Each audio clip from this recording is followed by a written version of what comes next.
Assalamualaikum warahmatullahi wabarakatuh. Bapak, Ibu, dan saudara-saudara sebangsa dan setanah air, alhamdulillah Indonesia termasuk negara yang berhasil mengendalikan pandemi COVID-19 dengan baik dan sekaligus bisa menjaga stabilitas ekonominya. Kebijakan gas dan rem yang menyeimbangkan penanganan kesehatan dan perekonomian menjadi kunci keberhasilan kita. Kalau kita lihat dalam beberapa bulan terakhir, pandemi COVID-19 semakin terkendali.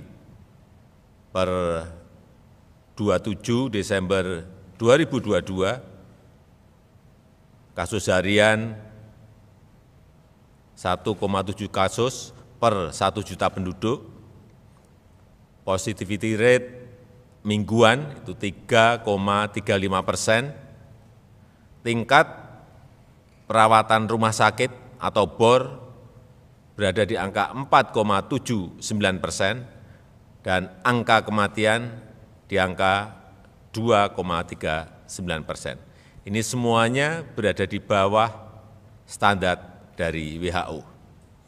Dan seluruh kabupaten kota di Indonesia saat ini berstatus PPKM level 1, di mana pembatasan kerumunan dan pergerakan orang di tingkat rendah.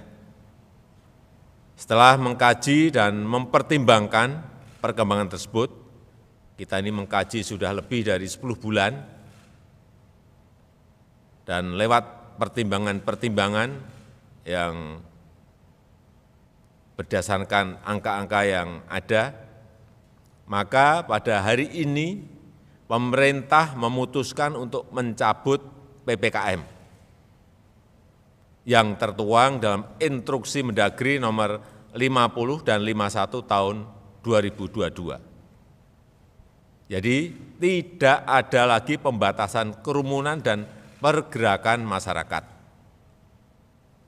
Namun demikian, saya minta kepada seluruh masyarakat dan komponen bangsa untuk tetap hati-hati dan waspada.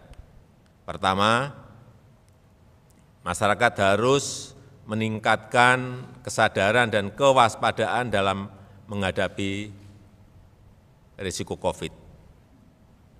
Pemakaian masker di keramaian dan ruang tertutup harus tetap dilanjutkan.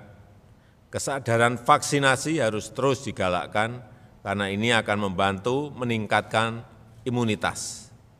Dan masyarakat harus semakin mandiri dalam mencegah penularan, mendeteksi gejala, dan mencari pengobatan.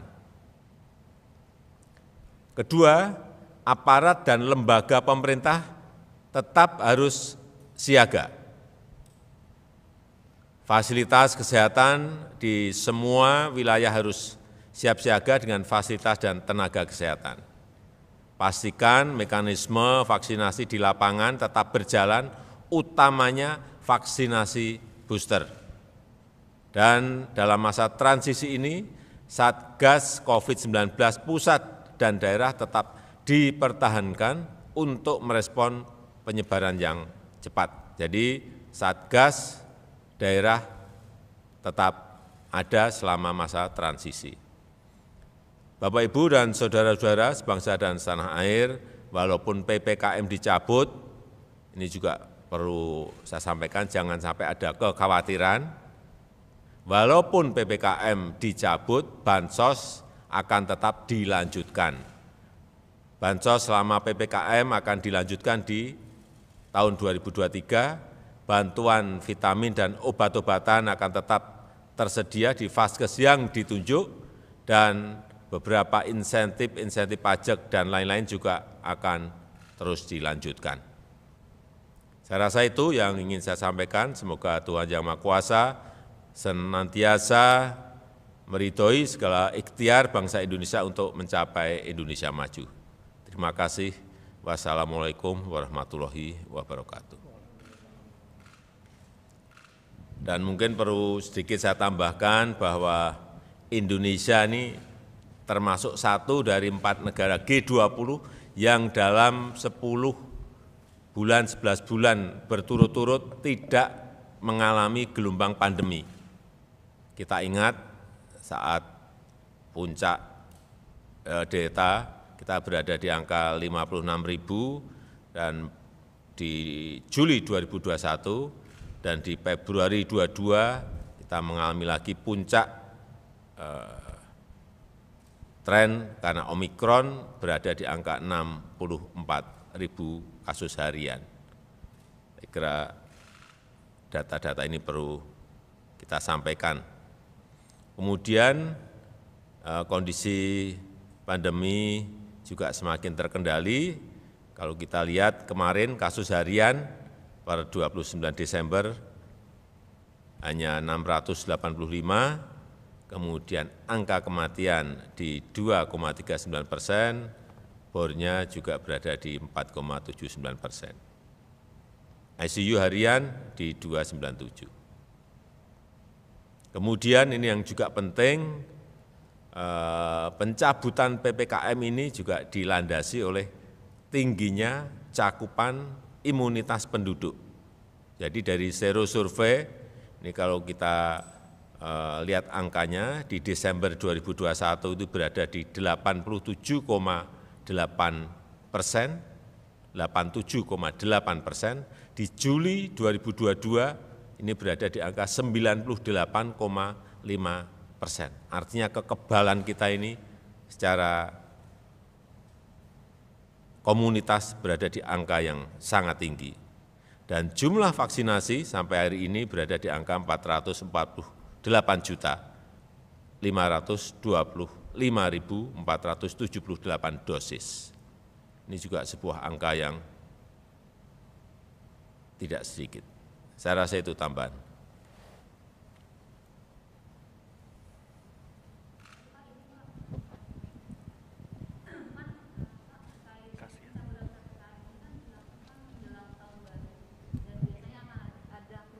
Di tahun baru.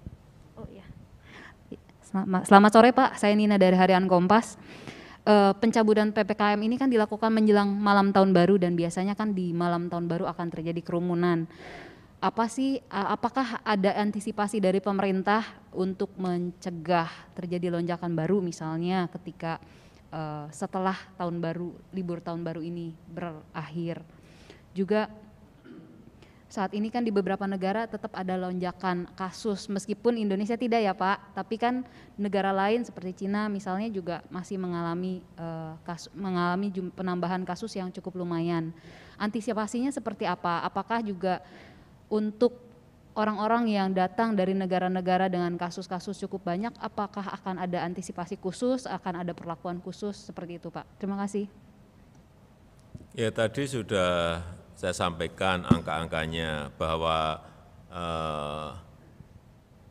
imunitas kita dari serosurvei itu berada di angka 98,5% di bulan Juli.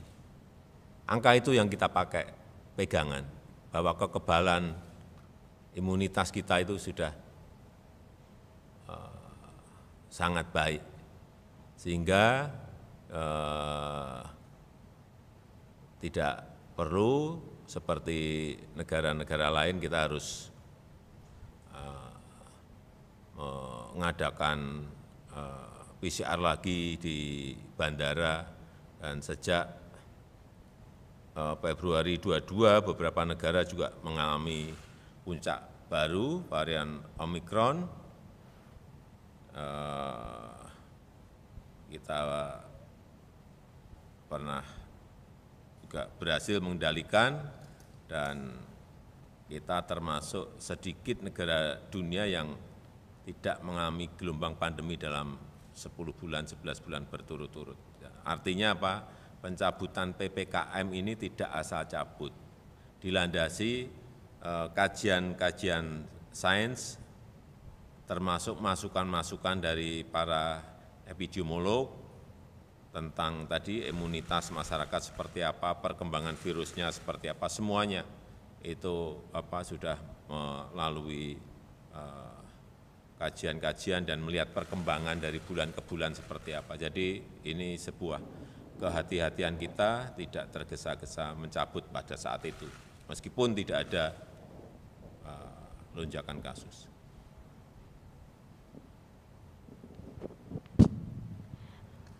Selamat siang Pak Jokowi, saya Desi dari Republika. Izin Pak bertanya, pencabutan PPKM ini berlaku per tanggal berapa? Apakah mulai hari ini atau awal tahun baru? Kemudian yang kedua, apakah status kedaruratan kesehatan juga akan dicabut seiring dengan pencabutan PPKM ini? Terima kasih Pak. PPKM dicabut mulai hari ini, karena nanti Mendagri akan menerbitkan instruksi Mendagri Inmen. Dan untuk status kedaruratan tidak dicabut karena pandemi belum berakhir sepenuhnya.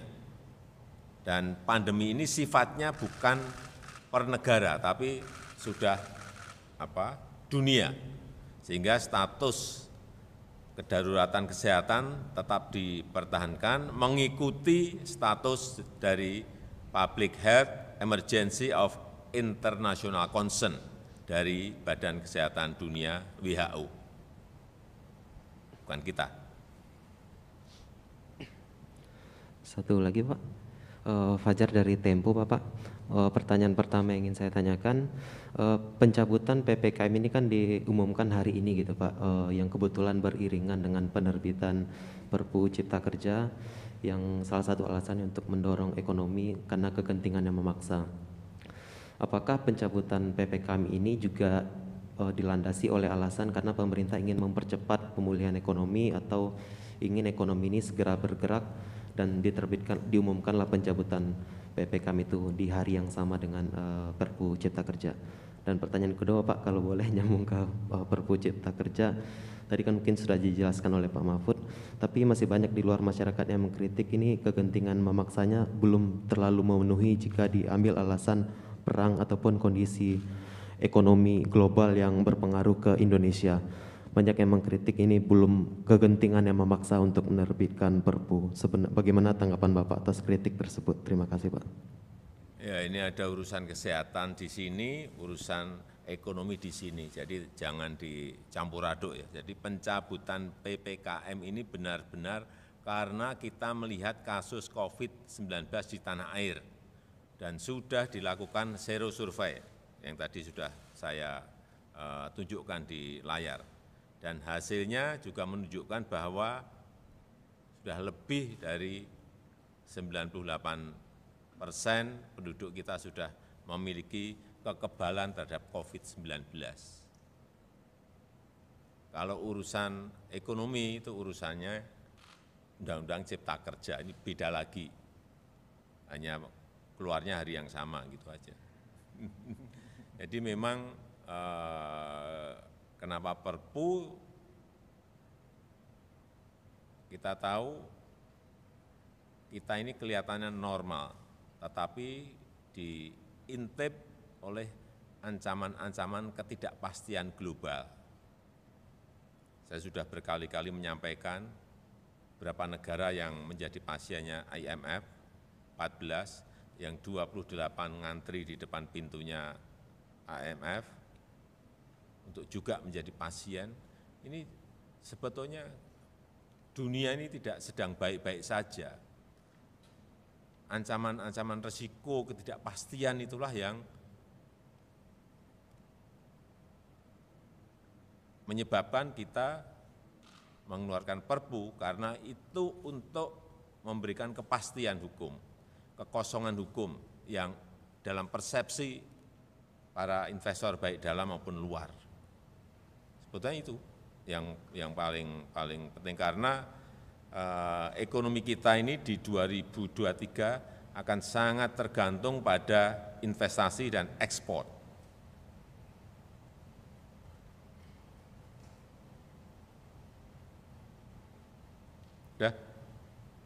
Cukup.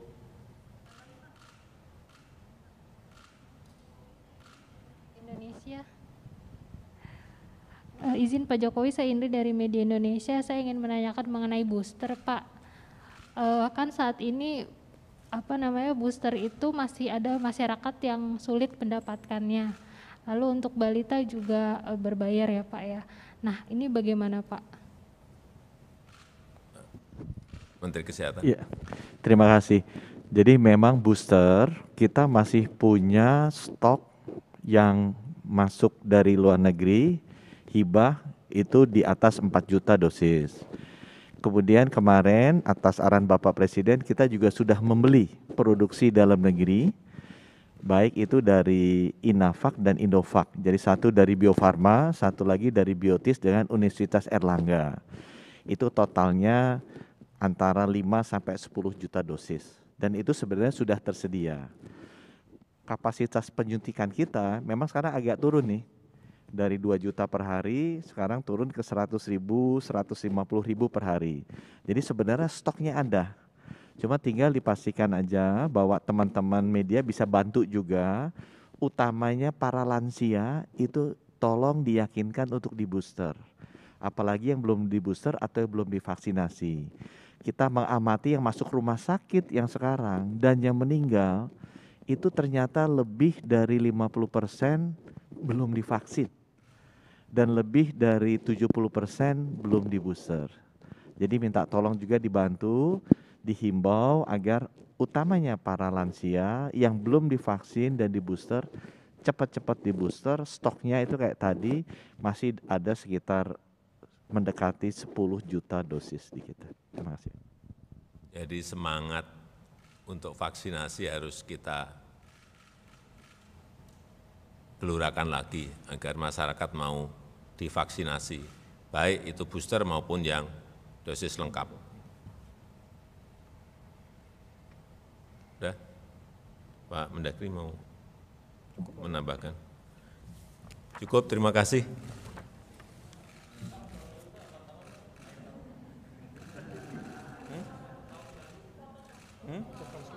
Ucapan selamat tahun baru, Pak. Foto sama wartawan tahun baru. Oh, foto tahun baru.